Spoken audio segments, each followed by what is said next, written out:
Is your snowblower doing this stop, go motion while you press down on the drive lever? Or is it not going anywhere at all? In this video, I'm gonna show you how to replace your friction disc in your Ariens snowblower. And if you have any other brand snowblowers, stick around because some tips here may just help you out. Let's get those wheels spinning. Hey guys and gals, welcome to Garage Gear. I'm JB, giving you the best tips and tricks to survive life in and out of the garage. And remember, if you're feeling the vibe and you want to be part of the tribe, subscribe. Our first step is going to be putting the snowblower here in the service position. Putting cardboard down everywhere is also helpful. Next, you're going to want some gloves for this job because it's going to get greasier than your favorite French fries. We got to take the wheels off. What we're going to do is start by removing this pin, then just carefully slide the wheel right off. Then do the same thing on the other side. There we go, and off it comes. Now what we're gonna do is remove this belly pan. We got 2 bolts up here and then 2 on each side. 3/8 on an impact driver should do this quick. And then just pull off your belly pan. There's our friction disc, and we got to get through all these obstacles to get to it. So as you shift gears, the friction disc will move into different spots on the drive wheel. And when you pull down on the drive lever, it brings the bottom plate up to the friction disc. This is what gives your wheels its speed and makes you go. Now for the next part, I cannot emphasize this enough. You need to take some pictures of everything that's going on in here. There are a lot of moving parts, and you want to make sure that you put everything back exactly where it belongs. Take a few different shots of a few different angles so that way you can see everything when you go to put it all back together. Next, what I'm gonna do is I'm gonna take some paper towels and I'm gonna cover that plate at the bottom. Slide it right in so no dirt or grime touches that plate. From here, I'm gonna shift the snowblower into gear 3 or 4, and this is going to allow me to get access to these 2 pins here on each side. Take a look at this bar here. This bar runs all the way up to my speed adjustment lever. And what I'm gonna do is follow it to the bottom. See this pin right here? Pull it right out. I'm gonna leave the drive system in gear 3 or 4, and I'm just gonna move this off to the side. Don't lose this pin. Doing that will allow you to move the friction disc side to side. Now I got 2 pins. One here and one here. To get them out, take a set of these vice grips, lock them on, and pull them out. And just like that, there you go. Now in this case, I may not have to take that pin out at all, or not yet, because this guy's in the way. It's hard to get at, and what I can do is jump to the next step. This piece right here is a mount with a bearing inside that holds that shaft in place. What I'm gonna do is remove these 3 bolts. There's your bearing. Same thing here on the other side. Off it comes. We could do a quick cleaning on these. So now at this point, what I'm gonna do is take this shaft and slide it this way, being careful because there is a plate up here and a washer down here. It's important to know which way they go. Slide it all out. Now it's important to note that there's a little cog right here. This guy is gonna link up with your chain drive. Make sure it goes back in the correct direction. Start wiggling things out of the way. Off comes a plate and a washer. Save these for later. From here, I'm gonna slide off that cog that I just mentioned. And then from here, I can just slide the shaft out the other direction. Keep it going. Boy, this is one messy job for sure. And out comes the friction disc. I'm also going to take out these other parts, like the hex shaft right here, and these other little components, and give them a quick cleaning. So what we have here on the other end of the friction disc is this attachment, and we need to remove this. So we have 3 bolts here. These are T40 bolts. We're going to put them on an impact driver and take them out.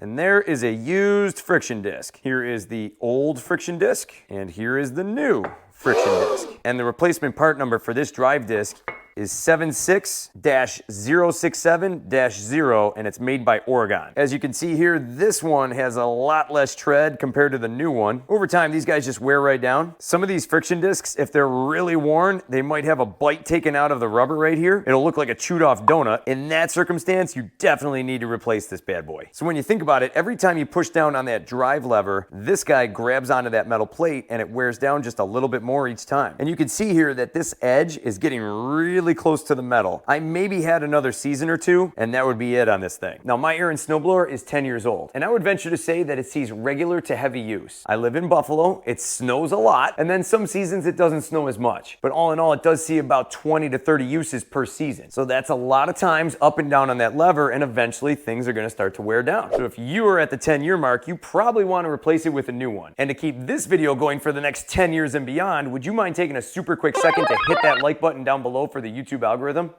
Thanks. I'll have these friction discs linked down below in the description, but make sure you ensure a proper fit with your own model number. Before I put this thing back together, what I'm gonna do is wipe this guy down real fast. Just give everything a quick cleaning. Well, that looks a lot better. Now what I'm gonna do is take this guy and mount on our new friction disc. Make sure you match the holes up the right way, exactly the same way as you took it off. Notice I'm doing this with clean gloves. This way you don't get any grease on the new surface of that friction disc. Mounted the 3 bolts back into place and check this baby out. Spins like a champ. Now what I'm gonna do is take each of these parts and just simply wipe them down. Don't worry, we're gonna re-grease everything. That looks pretty good. We're gonna take our little slide plate, wipe this guy all down. Looks pretty good to me. Take your washer, wipe that down, and then your cog here. We're gonna wipe this guy down too. I'm gonna take some WD-40 to break up the hardened on grease here. All wiped off, that cog looks really good. What I'm gonna do here at the end of the hex shaft is take a little bit of anti-seize and just dab it on, just a tiny bit, that's all you need. And then we're gonna slide the cog on just the way we found it, just like that. This way it'll never stick to that shaft. Everything's now ready to go. Let's put it back on the machine.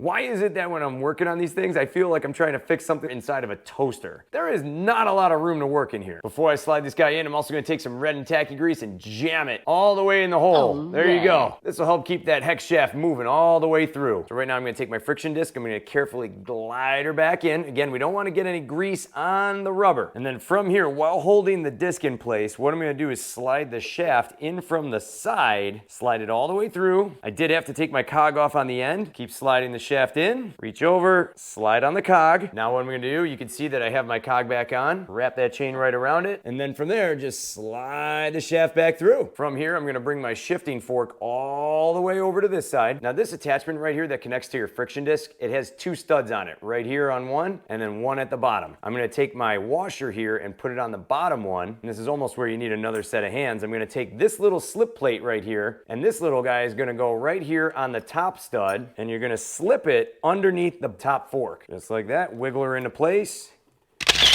And she's back where she needs to be. Just like that, she should move all as one unit now. Now I'm bringing you back to the workbench here for the next step. These are the bearings that mount onto the sides of the snowblower to hold the hex shaft in place. What we're gonna do is just quickly grease these guys up. We got our good friend red and tacky grease here. Hit them with a quick coat, lube them right up. These bad boys are ready to go. From here, we're just gonna slide the bearing right back on and bolt her down. We're gonna slide the other one on the other side, insert our screws, and tighten them down. Now our shaft is fully locked in place. Now what I'm gonna do is take my pin and insert it back into the hex shaft. These are always fun to put back in. Go back in your hole, pin. There we go. So now if you look at this, this guy slides nicely right here on the shaft. It goes end to end without going out of place. Now what we're gonna do is lube up everything with some red and tacky grease. Take some grease, reach back carefully. Again, don't get anything on the friction disc. And from here, just spin your gears and slide your finger back and forth. It looks pretty good. Slide the friction disc over. Same thing, reach in, dab on the finger, spin the gear, move it all across. Don't get too crazy because you don't want grease dripping off the thing. You just want enough to get it nice and slick. That guy slides beautifully. Look at that. Incredible. It doesn't even make a sound. While I'm in here, it's always a good idea to lube everything up. Just hit all your gears, give everything a quick coat, and your machine will thank you. And I'm gonna take a little in here and put it on the chain.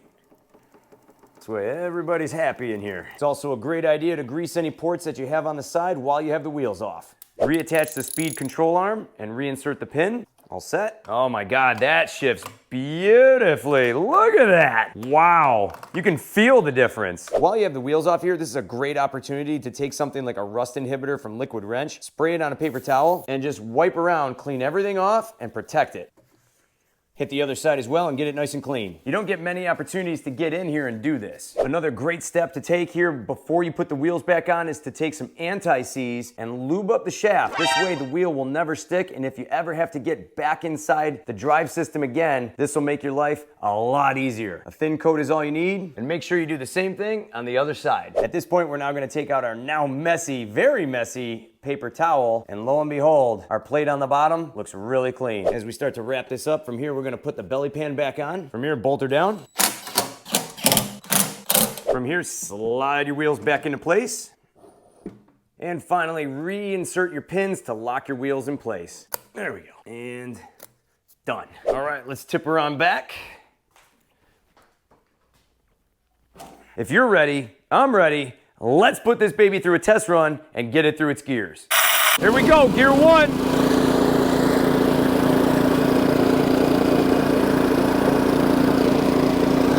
slow. Gear 2. A little bit better. Gear 3. Gear 4. Gear 5. Now gear 6. Moving great.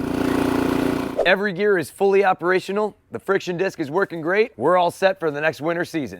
Now, some have asked me, they said, JB, is this a safe position for the snowblower to be in? In most cases, yes. Most mechanics at any shop will throw your snowblower into this position. Some have also asked me, JB, will any oil or gas leak out? Most of the time, no. If you're concerned about gas leaking out, what you could do is take out the gas cap, pop a plastic bag over the top, and then twist in your cap just like so and crank it down tight. That will usually prevent gas from leaking out. You could also drain out all the gas, and since my snowblower has been sitting in storage, there is no gas inside at the moment. Now, if you're concerned about oil dripping out, I have seen oil leak out here where this tube meets up with the engine. That was when the snowblower sat in this position for a very long time, a couple of hours. So if that is your concern, perhaps drain all the oil out, then go ahead and do this repair and then fill her back up. For more cool garage gear content, click or tap the screen right here. Thanks so much for watching, and I'll see you in the garage.